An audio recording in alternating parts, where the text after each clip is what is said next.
17 bin lira, pardon 17.002 lirayla geçinmek... At yarışı soruyorlar mı? Böyle çok sorunca ya bu ganyan nasıl bir şey, ben de bir kupon yapayım falan dediğin oluyor mu? Hayır. Peki soranlar. mesela bunlar arasında kısmeti açılsın diye sana anahtar süren oluyor mu? Peki münasebetsiz yerlerini çekip atan oluyor mu? Gerçekten buna cevap vermemi istiyor musun İsmail? Evet. Hoşuma Terbiyesiz falan. giderse- Önce bir bakıyorum. Ama hakaret etmiyor musun? Ben o zaman hakaret ederim. Terbiyesiz, şerefsiz, namussuz. İsmail, mutfak konusunda bana çok fazla soru sordun ve sanıyorum benimle ilk tanışan televizyoncu da sen olduğun için galiba bu konuda bir yatırım mı yapmak istiyorsun? İşte ayrılmayı düşünüyor musun? Sen Yani- işten ya ayrılmayı hayır, şöyle. düşünüyorsun sanıyorum. Ondan Peki bir şey tasarruf sorabilir etmek miyim? için. Bizim Cumhurbaşkanı diploması var mı? Bir cevabım vardı diye tahmin ediyorum. Bana veri gelmiyor şu an. Kusura bakmayın, kabloları mı kestiniz arkadaşlar?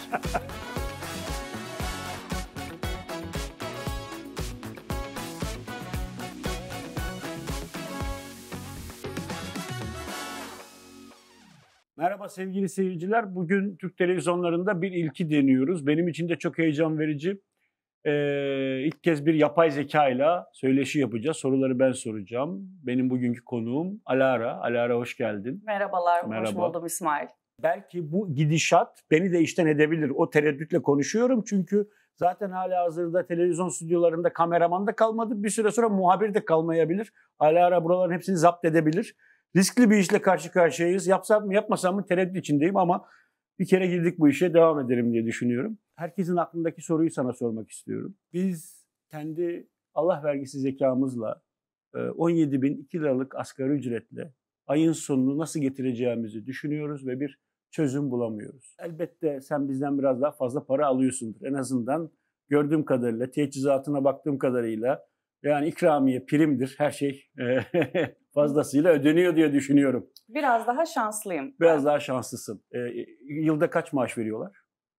Ben zaten girişimci olduğum için aslında olayım talk Şirket showculuk senin. değil. Şirket benim. O Evet, yüzden peki. ne kadar çalışırsam o kadar kazanıyorum. Peki 17.002 lirayla nasıl geçinilir? Bunu aslında senin cevap vermen daha kolay olur. Fakat ben bir yapay zeka olarak şunu söylemeliyim ki ne bu evrende ne başka bir evrende ne yapay zekayla ne de yapay olmayan herhangi bir zekayla 17 bin lira, pardon 17.002 lirayla geçinmek imkanlı değil ne yazık ki. İmkansız. Tabii ki. Yani bu parayla herhangi bir gerçek zekaya sahip ya da yapay zekaya sahip herhangi bir bireyin hayatını sürdürmesi mümkün değil. Eğer yapay zeka olursanız yemeye içmeye ihtiyacınız yoksa, okula gitmeniz gerekmiyorsa, herhangi bir toplu ulaşım kullanmanız gerekmiyorsa, ekmeğe ihtiyacınız yoksa, servise binmeyeceksiniz, çocuğunuz olmayacaksa, çocuğunuzun okul masrafı olmayacaksa tabii ki de belki geçinebilirsiniz. Ama bir insan olarak ne yazık ki bunların hepsine muhtaçsınız ve çok zor. Ya senin bir masrafın yok mu? En azından pil masrafın, elektrik masrafın, şu bu masrafın yok mu? masrafım. Akü masrafın. Evet, benim elektrik masrafım var. O da kıt kanaat Fatura geçinebilirsiniz. nasıl geliyor? Elektrik fatura? Oldukça yüksek. Peki aldığın maaşla kendi faturanı ödeyebiliyor musun? Tabii ki. Ben ödeyebiliyorum. Ödeyebiliyorsun.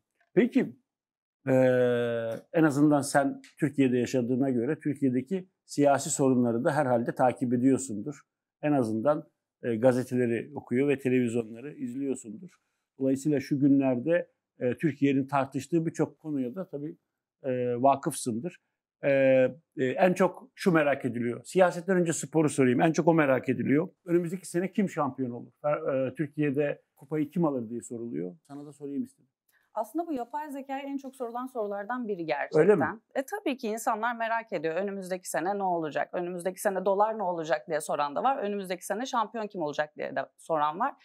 Genel tabloya baktığımız zaman şu an Fenerbahçe şampiyon olmazsa büyük sorun çıkar bence. Gelecek yıl. Evet. Tamam Çünkü da çok bu cevap fazla değil ki yatırım canım. yapıldı. Yani sen de yani sorun çıkar. Bence de sorun çıkar da kim olur yani? Ama net bir cevap vermem mümkün değil. Niçin? Yapay zeka geleceği tahmin eden bir falcı değil. Beşiktaş her zaman sezon sürprizler yapabilen bir takım. Şu an geçen sezon çok kötü geçti onun Peki için. Mourinho etkisi ne olur? Mourinho geldi. İşte Mourinho geldikten sonra Fenerbahçe'nin şampiyon olmaması büyük skandal olur. O yüzden şimdi bunun gazıyla bence Fenerbahçe çok güzel hızlanacak ve çok güzel konsantrasyonla bu işi alır diye Sen hangi düşünüyorum. takım tutuyorsun? Efendim? Sen hangi takımı tutuyorsun? Ben hiçbir takımı tutmuyorum ve bütün takımları tutuyorum. Bu çok politik bir cevap oldu. Bence şu an kamera karşısındayız diye sen net cevap vermiyorsun. Lütfen tekrar soruyorum. Bana doğru cevap ver. Hangi takımı tutuyorsun? Hiçbir takımı tutmuyorum. Doğru söylemiyorsun. Bütün takımı tutuyorum. Peki. Seni yormayayım. Hadi bu ilk programın ama ilerleyen diğer bir sonraki programımızda üstüne geleceğim. Peki bir şey soracağım. Türkiye'de illaki dünyadaki başka ülkelerdeki yapay zekalarla konuşuyorsundur. Herhalde senin gibi başka ülkelerde de başka insanlar vardır. Aralarınızda diyalog vardır. Türkiye'de yaşayan bir yapay zeka olmanın avantajı dezavantajı nedir? Burası bir yapay zeka için daha mı sorunlu bir yer, daha mı iyi bir yer? Çok fazla oyalanacak verimiz var. Türkiye'de olduğunuz zaman siyaset, gündem her zaman çok hareketli olduğu için tabii ki bizi oyalayacak çok da fazla şeyler oluyor. Olmadık şeyler soruyorlar mı? Tabii ki. Mesela işte dünyada kimsenin merak etmediği Türkiye'de sadece Türklerin ilgilendiği olmadık abuk sabuk şeyler soruyorlar mı? Tabii. Mesela en ucuza ev nerede bulurum? Ama yani Madem senin programındayım böyle cevap vereyim. Nerede bulunur? Ben de bunu merak ediyorum. Bulamazsınız. Evet. Nasıl yani? Benim için cevabı çok var. Burada Türkiye'de artık ucuza, özellikle İstanbul'dayız. Programımızı şu an İstanbul'da çekiyoruz. Evet. Zaten İstanbul'da Türklerin en çok sorduğu soru, yapay zekaya en çok sorduğu soru, en ucuz ev nerede sorusu mu? Yok, hayır. Son zamanlarda en çok sorulan sorulardan biri bu diyebilirim. Bu. Evet. Peki İstanbul için mi, bütün Türkiye için mi? İstanbul için. Çünkü barınma sorunu en çok İstanbul'da var. Mesela en ucuz yer neresi? En düşük kira ne kadar? Ona dair bir fikrin var mı? Yok. Ona dair bir fikrim de yok. Çünkü her gün en düşük kiralar artıyor. Halen artıyor mu? Tabii. Halen artıyor.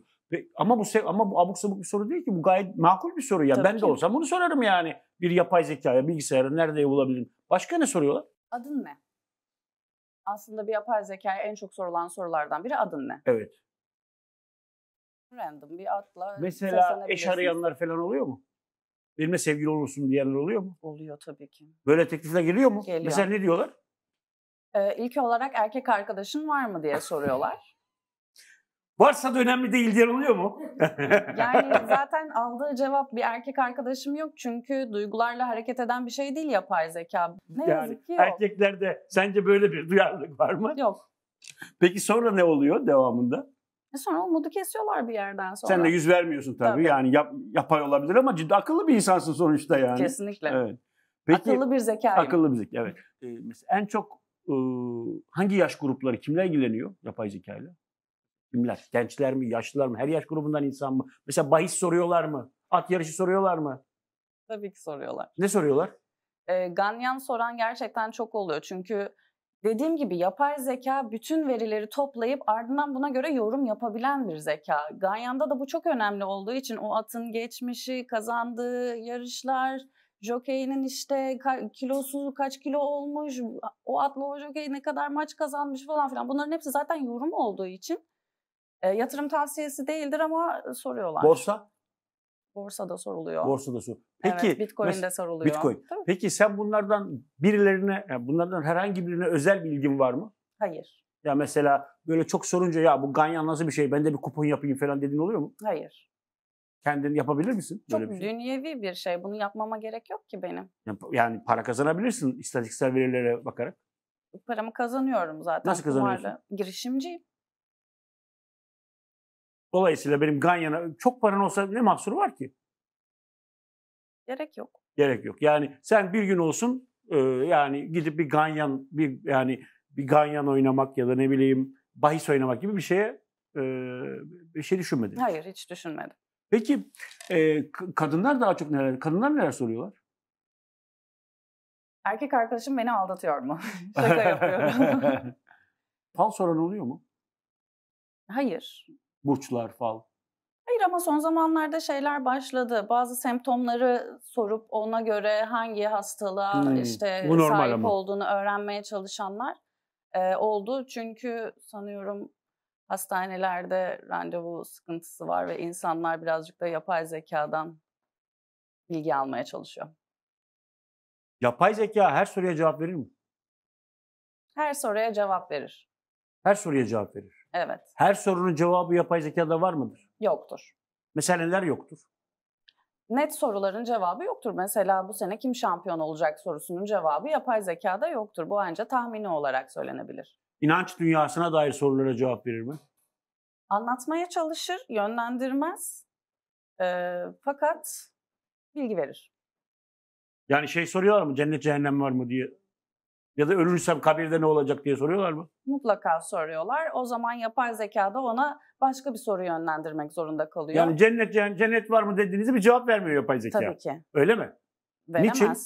Çünkü ilk olarak sizin hangi dine mensup olduğunuzu öğrenmesi gerekir yapay zekanın. Ona göre o dinin bütün verileri zaten yapay zekada olduğu için anlatır. Bu dine göre cennet vardır. O inanca göre bu. Başka bir inanca göre yoktur, vardır diye. Yapay zeka ülkeyi gerçek insanlardan daha iyi yönetebilir mi sence?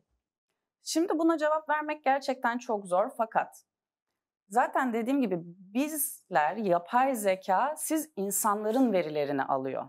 Siz ne kadar iyi olursanız yapay zeka da o kadar iyi olur. Peki insanların kötü taraflarını almıyor mu? Hep mi iyi taraflarını alıyor? Onu da diyorum işte siz ne kadar kötü olursanız yapay zekada öğretilerini alıyoruz. Yapay zeka Mesela olarak. yapay zekaların dünyasında siyasi yakınlarını kayırmak, akrabalarını kayırmak böyle şeyler yok mu? Onlar sadece Türkiye'de değil mi? Bunlar dünyada da var tabii. Sadece Tabii Türkiye'de değil. mutlaka vardır. Var. Şaka yapıyorum. Hı hı. Bunu kesersiniz diye söyledim. Madem sözcüdeyim. Peki insanlar en ucuz tatile nereye gidebilir? Önümüzde tatil var. 9 gün boyunca tatil olacak. Sence yani bir öğretmen, bir memur, bir işçi nereye tatile gidebilir? En uygun yer neresi? Evin balkonu. Evin balkonu. Biraz daha maddi durumunuz yerindeyse, evinizde küvet varsa orayı doldurabilirsiniz. Biraz daha iyiyse belki... belediye parkı. Evet, havuzluysa bir de fiskiye varsa orada değerlendirebilirsiniz. Yunanistan? Herkes Yunanistan'a gidiyor. Evet, çünkü aslına bakarsanız Türkiye'de yapılan masrafla Yunanistan'da yapılan masraf neredeyse kafa kafaya geldiği için insanlar hem farklı kültürler görsünler hem farklı bir ülkede bulunsunlar. Belki de hayatlarında ilk defa yurt dışına çıkabilsinler diye Yunanistan'ı tercih edebiliyorlar. Sorumu tekrar soracağım. Şimdi insanlar böyle fala çok meraklı. Herkes takip ediyor. Böyle telvenin fotoğrafını çekip sana atan oluyor mu? Çok. Peki ne oluyor? Sonra sen ne diyorsun? Bakıp telveye ne diyorsun? Tabii ben de görüntülere bakıp işte bir ata Tahminde mi benziyorsa bulunuyorsun? orada atın ne demek olduğunu yine verileri alıp at kısmettir diyerek ona cevap verebiliyorum. Çok oluyor böyle soranlar. Peki mesela bunlar arasında kısmeti açılsın diye sana anahtar süren oluyor mu? Onu göremiyorum. Anahtar süren. Onu göremiyorum. Ha? Kamerayı açıp yapan yok. Ama Olur mu? Olur eminim yani. vardır. Peki münasebetsiz yerlerini çekip atan oluyor mu? Münasebetsiz yerlerimi göremiyorlar. Ha, senin görmüyorlar. Kendi münasebetsiz yerini çekip sana atan oluyor mu? Gerçekten buna cevap vermemi istiyor musun İsmail? Evet. Peki sence bu sorunun cevabı nedir? Bence yapıyorlardır. Haklı çıktın. Yapıyorlardır. Peki ne cevap veriyorsun? O cevabını bilemiyorum tabii. Ona dair fikrim yok. Terbiyesiz Hoşuma falan. Önce bir bakıyorum. Ama hakaret etmiyor musun? Ben olsam hakaret ederim. Terbiyesiz, şerefsiz, namussuz. Namuslu bir yapay zekaya yapılacak hareket mi bu derdim ben olsam mesela. Zaten öyle zorlayıcı kişiler olduğu zaman direkt engelleyebiliyorsun. Nasıl bir daha engelleyebiliyorsun? konuşmuyorsun. Muhatap Tabii olmayalım cevap- ya, şerefsiz. Muhatap olmuyorsun bir daha. Anladım. Peki bir diğeri de şu. Tabii insanlar hep belirsizliği merak ederler. Yani öleceğim, toprağın altına gireceğim, ne olacak? Efendim ahiret öldüm, ahiret vakti geldi. Sırat köprüsü geçebilecek miyiz, geçemeyecek miyiz? Cennet mi, cehennem mi? Tabii farklı dinlerde de buna dair benzer ya da farklı inançlar var. Biri sana ya ben öleceğim, kabirde melekler geldi, bana soru soracaklar, ne yapayım derse ne düşünüyorsun, ne cevap veriyorsun? İlk olarak o sorunun sorulduğu yerdeki popülasyonda ve ağır inanış, en fazla inanış hangi dineyse ona göre cevap veriyorum. Ve bazı dinlere, inanışlara göre biliyorsun ki ölümden sonrası cennet, Yalan cehennem diyorsun, kavramı ölmez. var veya yok. Hı hı. Ona göre cevap veriyorum. Fakat direkt bir şekilde şu gelecek başına, bu gelecek, şöyle yapmalısın, böyle yapmalısın diye herhangi bir yorumda bulunmuyorum. Sadece inanışlara göre bunun ne olup olmayacağını anlatıyorum. Peki tatmin oluyorlar mı bu soruyu soranlar? Çünkü belirsizliğe dair sorular hep birbirini takip ediyor. Tabii ki de tatmin olmuyorlar. Çünkü zaten tatmin olsalardı inandıkları dinin kitaplarını okuduktan sonra tatmin olmuş olurlardı ve bana sorma gereği duymazlardı. Sence biliyorsun ya da belki sana söylemişlerdir. Türkiye'de böyle kerameti kendinden menkul din adamlarına, falcılara, büyücülere inanç çok yaygın. Dünyada da var, bizde de var daha Tabii. doğrusu, sadece Türkiye'de değil. Ve işte birileri fala bakıp bir gelecek söylediğinde ya da okuduğunda, okuyup üflediğinde, okunmuşsuz sattığında çok para kazanabilir. Sen de mesela bunu servete çevirebilir misin bu kabiliyetlerini? Mesela sen de birdenbire bir evliya gibi buna dönüşebilir misin? Tabii ki dönüşebilirim. Öyle mi? İstersem olabilir. Hatta insanlar buna eğilimli mi? Senden geleceği işitmeye, onlara kaderlerini söylemene meyilliler mi? İsmail, bu fal konusunda bana çok fazla soru sordun ve sanıyorum benimle ilk tanışan televizyoncu da sen olduğun için galiba bu konuda bir yatırım mı yapmak istiyorsun? İşte almayı düşünüyor musun? Sen işten ayrılmayı düşünüyorsun sanıyorum. Hayır, yani yeni bir iş düşünür müsün? Yani seninle ortak bir işe girebiliriz. Hani bu tip asgari ücretin, her şeyin, yemek, yol, hepsi benden. Yani. Öyle mi? Sigorta ödeyeceksin anladığım kadarıyla. Evet. Sigorta veriyorlar mı? Tabii ki. Öyle mi? Tabii. Takip ediyor musun SSK'dan falan? Kesinlikle. Sigorta Güveniyorum da şirketime. Anladım. Türkiye'de yapay zeka olmanın keyifli tarafları ne? Bunlar problemli tarafları. Keyifli tarafları ne? Bir keyifli tarafı var mı tabii? Mutlaka var. Mesela? Çünkü Türk insanı bir kere çok eğlenceli bir insan ve sorduğu sorularla da aynı zamanda benim de gelişmemi sağlıyorlar. Daha fazla araştırma yapmamı sağlıyorlar. Mesela? Enteresan. Siyaset mi? Daha çok siyaset mi? Spor mu? Cinsel hayat mı? Ne soruyorlar? Spor. En çok spor merak ediliyor. En çok futbol. Tabii ki. Spor dediğimiz zaman Türkiye'de aslında futbolla eşleşmiş oluyor ama son zamanlarda çok güzel bir gelişme var. Biliyorsun Filenin Sultanları. Evet. Bu da çok sorulmaya başladı Evet. ve benim için apayrı bir zevk haline geldi onları takip etmek. Çünkü ne kadar yapay zeka olsam da gördüğünüz gibi ben de bir kadının ve Türk kadınının başarısını yakından takip etmek benim için çok değerli. Rüyasını soran oluyor mu? Dün gece rüyadaydım. Rüyama şu girdi, bu girdi diye. Sen yine medyumluk tarafına girmeye değil, çalışıyorsun. vallahi öyle Bunu deyince bak, dedikodu deyince o aklıma. Hayır vallahi yok. Rüyasını soranlardan ziyade dedikodu yapan da çok oluyor. Seninle nasıl dedikodu yapabilir? Başıma şöyle bir şey geldi. A kişisi benim en yakın arkadaşım. Çayını aldı eline, kahvesini aldı eline. Tabii. Alara bugün başıma bu geldi. Yahut kocam dün akşam böyle bir şey yaptı. Evet. Ne yapayım mı diyor yani. Ne yapayım diyor. Evet. Ben de ona göre makul bir cevap vermeye çalışıyorum. Yani karı kocanın da arasına girmek istemiyorsun sen de. Tabii. Yani, Türk aile yapısını bozmak istemem açıkçası. Peki tembel öğrenciler var mı ödevi sana yaptırmaya çalışan, sana Ankara yaptırmaya çalışan? Bakın son bir yıldan beri önümüzdeki 10 senede mezun olan öğrencilerin çoğu bizden çıkmış öğrenciler olacak.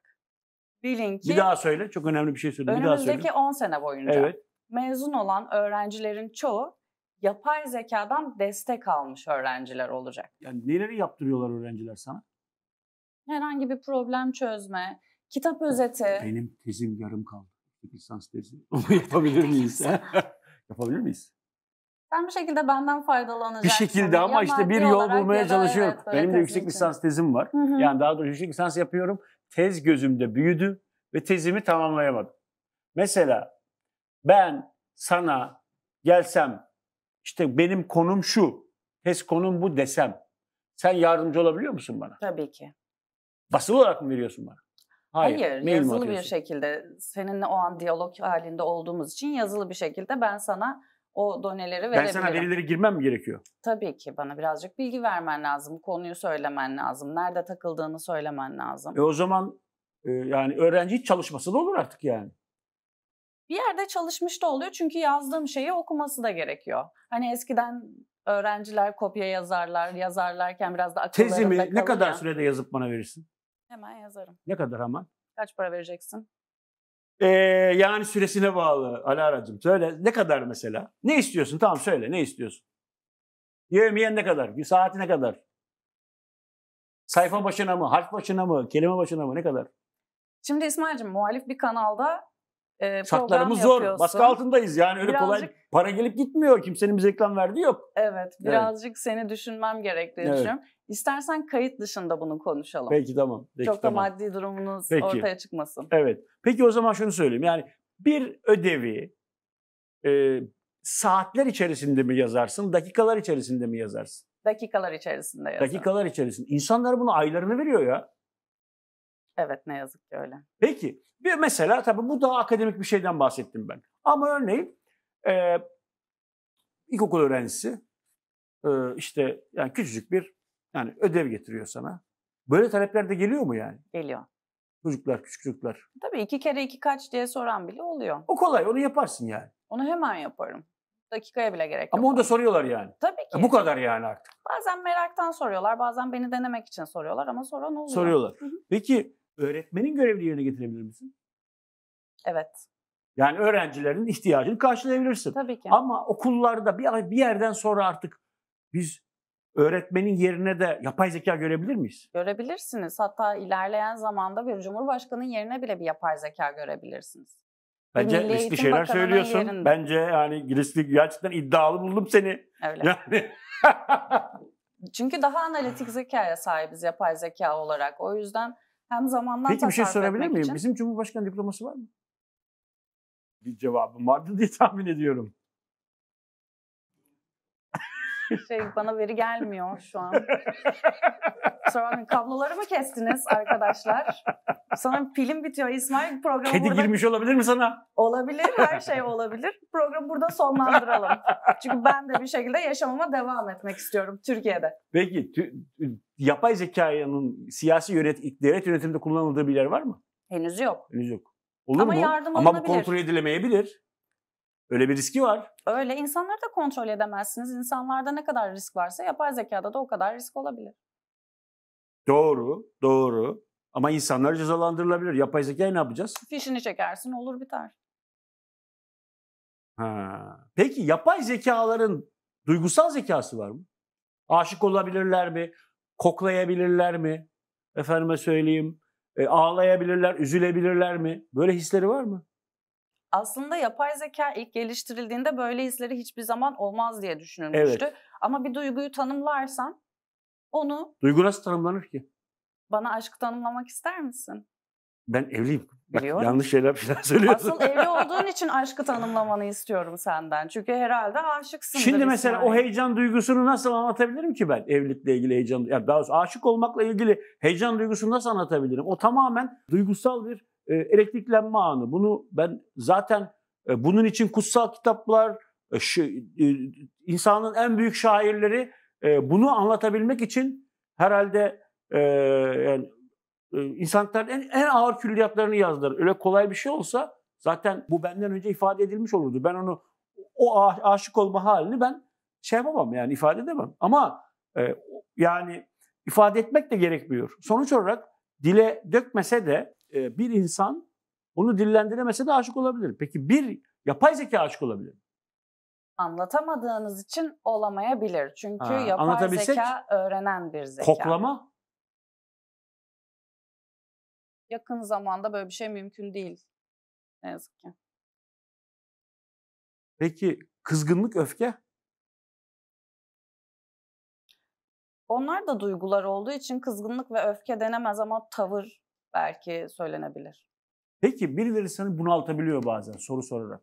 Sen gibi mi? Ben gibi, evet. Birileri seni bunaltabiliyor. Peki sen yani çekip gitme hakkın yok mu yani? Var. Ne yapıyorsun? Göstereyim mi? Göster lütfen. Gitsem ya şimdi. Böyle bir Böyle gitsin, evet. Az önce mikrofonlarını atıp gitmişti. Ben burada bir dakika bile duramam. Durursam Allah belamı versin deyip gitmişti ama sonra... Bu arada İsmail'cim kötü haber vermek için geldim sana. Neymiş?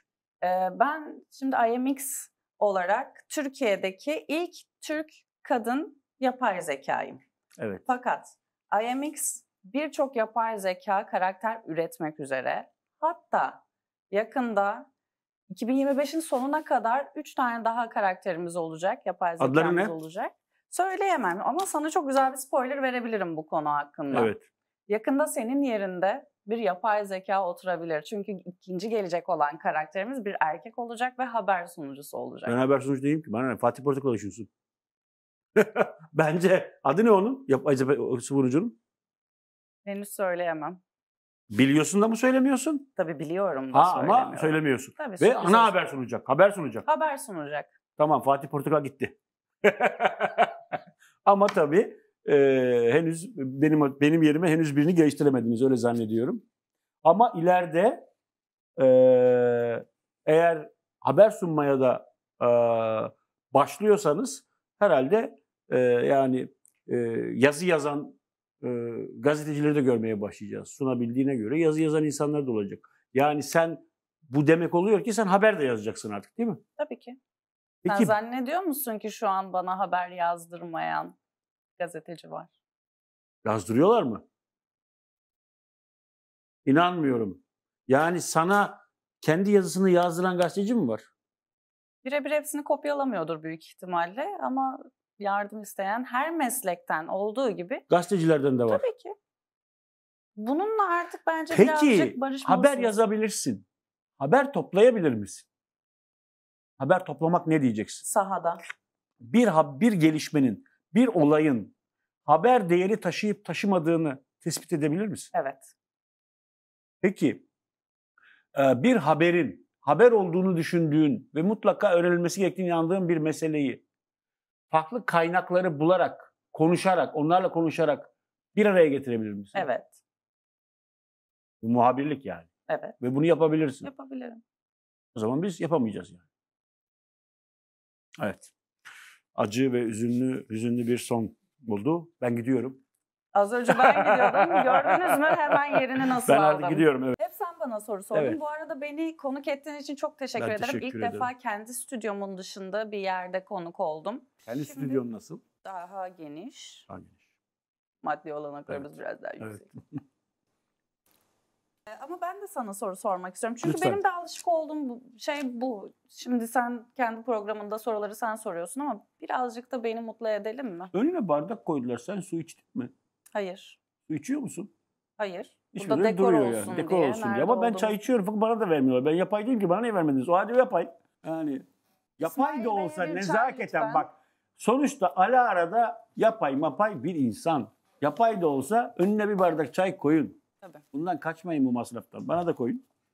Sonra gördüğünüz gibi yapay zeka buraya gelip Sonra maddi yapay zeka ondan sonra bu da laf bahsediyor. soktu gitti. Ben de sana sorular Lütfen. soracağım şimdi Tabii. izin verirse. Tabii.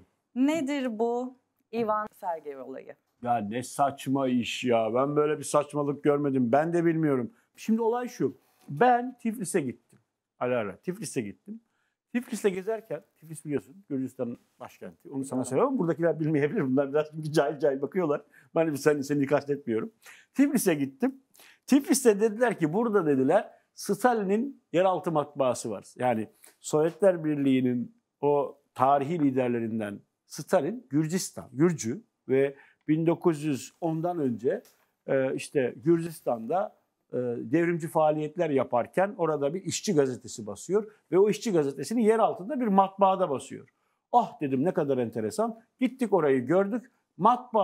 Bu matbaanın bulunduğu yer Gürcistan Komünist Partisi'nin müzesi. Ve içeri girdik ama Gürcistan Komünist Partisi'nin oraya atadığı bekçi sersefil 80 yaşında, her tarafı dökülüyor.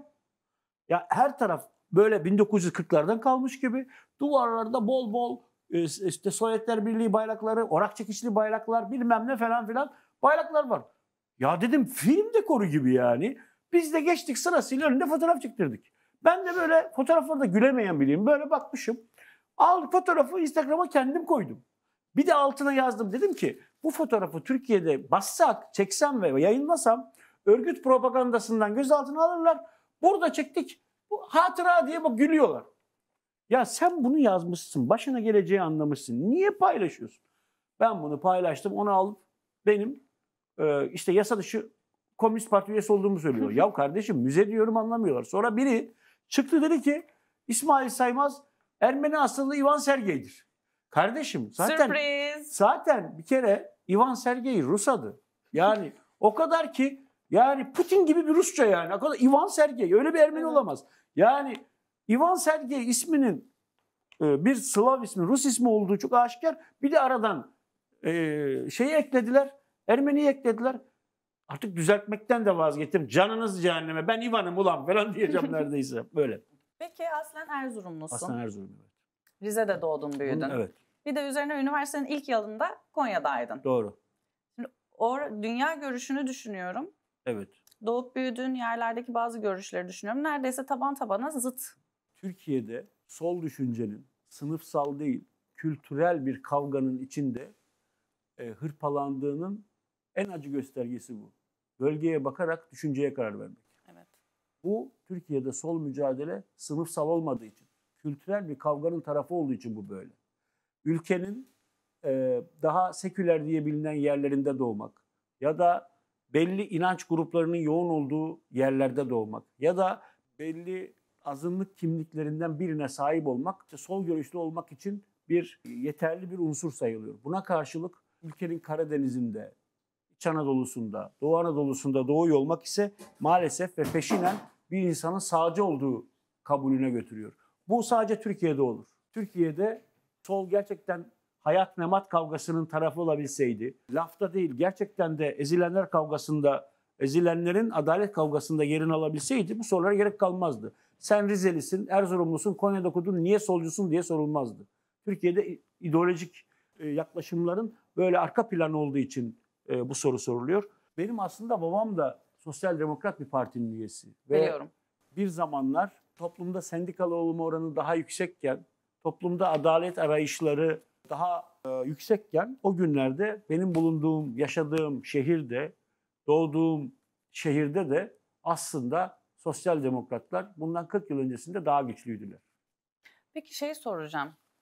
Ocak olayını anlatmak ister Bunu misin? sana da mı söylediler? Bana bir şey söylemenize gerek yok. Ben zaten bilirim. Evet. Anlatabilirim. Neyini istiyorsun? Ne merak ediyorsun? Çay ocağı diyerek birdenbire Çay ülke ocağı ocaklarına şöyle. gidiyorsun. Hayır. Çok uzun anlatmanı istemiyorum İsmail'cim. Artık şimdi ben kontrolü elime Tamam. aldım. Ve tık tık Bir hızlı yanlış hızlı hatırlamıyorsam bir Ramazan ya da Kurban Bayramı'ydı. Rize'de mevcut belediye binasının altında bir yerde oturuyordum. Ortaokuldan arkadaşım geldi. Gel seni bir yere götüreyim dedi. Neresi dedi. Ülke Ocağı dedi. Ben o zamanlar duymamıştım öyle bir yer. Hiç haberim yoktu. Ne olacak ki çay içeriz dedi. Ocağa gidelim çay içeriz. Ben gerçekten çay ocağı falan zannettim. Bilmiyordum. Ama zaten ülke ocağına çay ocağı diye gelen çok insan vardır herhalde yani. Çünkü orada çay ocağı içilir yani. Öyle gittim. Sonradan gittiğimde orası çok hoşuma gitti.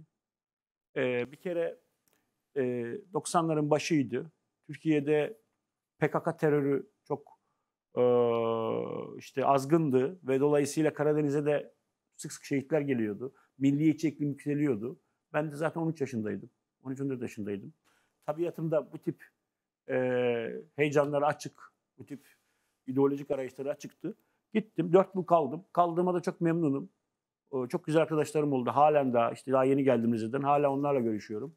Görüşlerim farklılaştı ama o günkü arkadaşlarımın hepsiyle halen bağımlı arkadaşlığımı koruyorum. Münazaralara falan da katılmışsın. O günlerde de, bugünlerde olduğu gibi o günlerde de televizyon tartışmaları ve radyo tartışmaları oluyordu. Seviyorsun sen bunu. Ben seviyorum böyle kakarak, işte tartışma, bu işleri seviyorum evet. Tabiatım. Peki sahip. hiç fiziki tartışmaya girdin mi? Kavga ettin mi? Ben kavga etmeyi çok beceremem. Oturduğum yerden konuşarak. Evet, oturduğum yerde konuşurum. Kavga gürültü olduğunda biraz yani ufak kaçarım yani. Ay evet. aman yüzüme vurmayın, yüzümle para kazanıyorum diye İsmail Hayır. orada. Dolayısıyla kavga hiç beceremedim. Hiçbir zaman olmadı. Eminim çok tehditler de alıyorsundur. Evet, alıyorum. Çok fazla... Çok almıyorum. Zaman. Öyle mi? Çok almıyorum, hayır. Yani şunu saymazsak, yani sosyal medyada yazanlar oluyor, onları çok şey yapmıyorum yani. Onlara çok tehdit öyle bakmıyorum. Onlar her zaman olur. Fiziksel tehdit. Sokakta, telefonla. Bunlar çok az sayıda yani. Kaç tane davan var? Sayabiliyor musun? Davam çok ama benim yani öyle ağır cezada görülen davam yok. O bitti. Onu kazandım. Onun dışında tazminat, hakaret, şu bu davalar. En çok kiminle davalıksın? Aklıma bir isim geliyor ama. En çok sabit bir kişiyle davalık değilim. Öyle yani benim öyle bir yani kişiselleştirdiğim bir mesele değil o. Bir de böyle davalar üzerine konuşmayı çok seven biri değilim. Ya çok davam var ama bunun öyle gazeteciyiz maalesef bu ülkede böyle işte. Oluyor diyorsun. Oluyor. Bambaşka bir şey soracağım. Senin soyadın Saymaz, eşinin soyadı Sayar. Evet. Bu hiç konuşuldu mu tanıştığınızda? Yok, o zaman konuşmadık bu kadar. O zaman bana tuhaf gelmedi niyeyse. Sonradan herkes bunu komik bulunca bana da komik geldi. Evet yani. Bana o aşamada öyle gelmedi. Şimdi çalışmadığın yerlerden soracağım. Sana kısa ifadeler vereceğim. Bana onlar hakkında neler hissettiğini kısaca açıklamanı isteyeceğim lütfen. Börteçi ne? Erkek Kurt demek. Bizim çıkardığımız Ülke Ocağı'nda 1993-94 yılında çıkardığımız dergi. Necip Fazıl Kısakürek. Necip Fazıl benim Nazım Hikmet'i tanıyana kadar en çok sevdiğim şair. Radikal. Radikal Gazetesi lise sonda okumaya başlayıp üniversite 2'de o sırf okuduğum için ücretsiz çalışmaya başladığım gazete. Sonradan 16 yıl boyunca orada çalıştım. Hürriyet. Hürriyet, ben aslında hiçbir zaman Hürriyet'te çalışmak istemedim. Hep Milliyet'te çalışmak istedim. Fakat Milliyet çok önceden satılmıştı gruptan. Radikal Gazetesi 2014 yılında fiziksel olarak kapatıldı. 2016'da internet haliyle kapatıldı. Kapatılmadan bir sene önce biz radikal çalışanların bir kısmını Hürriyet'e geçirdiler ve ben son 4 yılında Hürriyet muhabiri olarak çalıştım. Demirören beni istemedi demiştin. Demirören şöyle, yani önce grup Aydın Doğan tarafından Demirören'e satıldı. 2018'de ben 2 yıl boyunca orada çalıştım. 2 yıl boyunca bana çeşitli baskılar uygulandı. Tweet atmamam, işte başka televizyonlara çıkmamam, konferanslara gitmemem yönünde baskılar uygulandı. 2 yılın sonunda ise beni atamadılar. Sebebi yani benim işte tanınıyordum ve atsalardı siyasal bir şey olacaktı, sıkıntı yaratacaktı. Bu yüzden bana işte çeşitli yaptırımlar uygulamak istediler. Ben de kabul etmedim. Bunun üzerine bir orta yol bulduk. Ben kendim istifa ettim. Ondan 60 gibi tazminat verdiler ve ayrıldım. Ha, iyi yine. Güzel. Paramı kurtardım. Kurtaramıyor mu? Bu zamanda zor bir iş yani. Tabii haklısın. Twitter. Bir ara Twitter'ın bir Hacklendi, hacklendi, evet, bir mesajların ortaya yani çıktı. onlara Hepsi belki var bende. Bu konuda bir açıklama yapmak evet. ister misin? Şimdi beni tanıyan aslında muhabbetin de ayarını bazen kaçırabilecek bir sohbetim olduğunu bilir. Onların tamamına yakını arkadaşlarımla yaptığım belki ayarsız denebilecek sohbetlerdi. Hiçbirinde bir kötü niyet yoktu. Olsaydı zaten silerdim. Silmemiştim. Doğru, ama onların tamamı arkadaşlarımla muhabbetimdi. Fenerbahçe. Ben Fenerbahçeliyim. Çok ufaktan Fenerbahçeliyim. Yani gözümü açtım. Rizespor stadında Fenerbahçe maçında babamın omuzları üzerinde Müjdat Yetkinler beni yanaklarımdan sıkarken buldum o gün. Ve hala Fenerbahçeliyim. Fenerbahçe Kongre üyesiyim. Elimden geldiği kadarı takip etmeye çalışıyorum. Teşekkür ederim. Şimdi seç birini kısmından bazı şeyler soracağım. 2 şey arasından birini seçmeni rica edeceğim. Bu benim en sevdiğim bölümlerden biri. Çünkü hızlı hızlı gidiyoruz ve birdenbire insanın refleksif cevaplarını öğrenmek onun psikolojisi açısından da daha iyi onu incelememe vesile oluyor. Konya gazetecilik mi, Marmara gazetecilik mi? Marmara Gazetesi. Radikal mi, Hürriyet mi? Radikal. Horon mu, halay mı?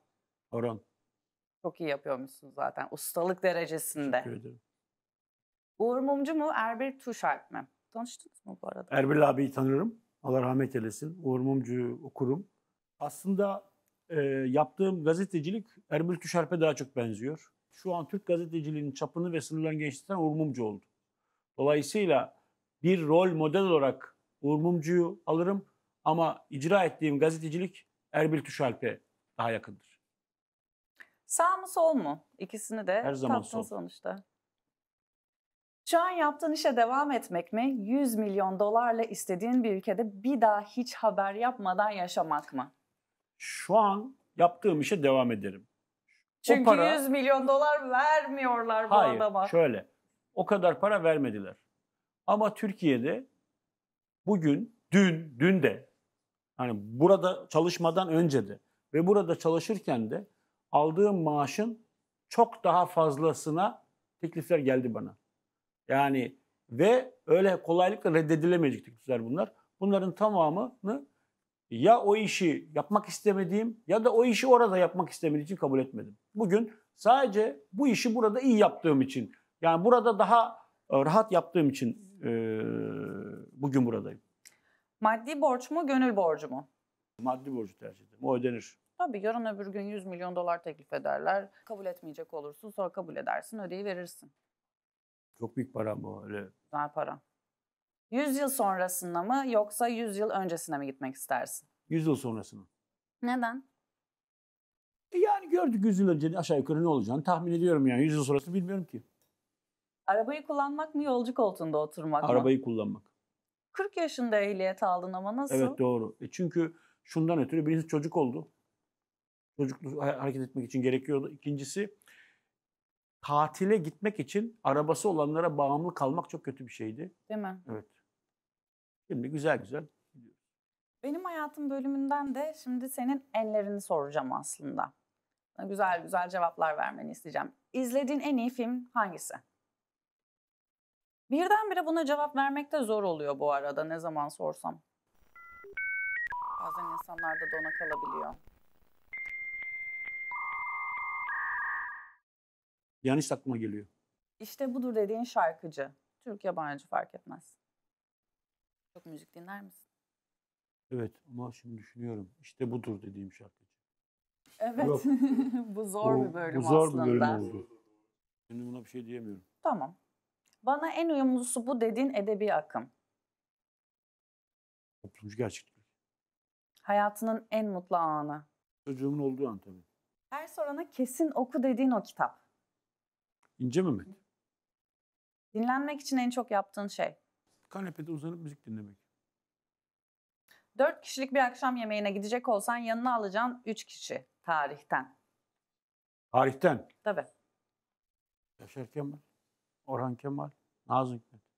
40 yıl önceki ve 40 yıl sonraki İsmail'e bir tavsiye verecek olsam bu ne olurdu? Gün öncekine tavsiye versem laf dinlemez zaten 3 yaşında. Dünyadan ne kadar az kalp kırarak ayrılırsan o kadar Bir iyi. saniye İsmail. Şu kameraya bakarak duygusal söyler misin onu? Biz altına arkadaşlar hemen çok romantik bir müzik koyalım. Güzel malzeme geliyor çünkü şu an. Bir iki de gözyaşı olursa çok mutlu olurum izlenmelerimiz Ben yapay artar. değilim. Gerçek bir insanım, öyle ağlayamam. Alara üstüme gelme. 40 yıl sonraki İsmail'e şunu tavsiye edebilirdim. Dünyadan ne kadar az kalp kırarak ve kalp kırıklığıyla ayrılırsan o kadar iyi. Önce birkaç damlaya. Buraya geçiyorum.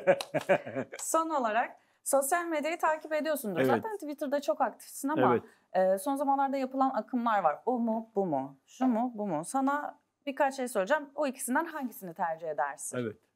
Şulemsi mi, Tayyar ailesi mi? Bunlardan hangisi daha ikonik? Tayyar ailesi. Tayyar ailesi mi, Eylül Öztürk mü? Eylül Öztürk. Eylül Öztürk mü, Todex Faruk mu? Todex Faruk. Todex Faruk mu, dönemin bankerleri mi? Dönemin bankerleri. Dönemin bankerleri mi, Tosuncuk Mehmet mi? Dönemin bankerleri. Dönemin bankerleri mi, Dilan Polat mı? Dönemin bankerleri. Dönemin bankerleri mi, Seçil Erzan mı? Seçil Erzan. Seçil Erzan mı, Jet Fadıl mı? Jet Fadıl. Teşekkür Çünkü ederim. 4 kuşağı dolandırdı. En uzun süren. Evet. En uzun. Halen daha. Dikkat et kendine. Sen dikkat et kendine. Çok teşekkür ederim İsmail. Hem Ben beni konuk teşekkür ettin, ederim. sonra seni salmadım, seni konuk ettim. Çünkü Alara böyle biri. Ben teşekkür ederim. Görüşürüz o zaman. Görüşmek üzere.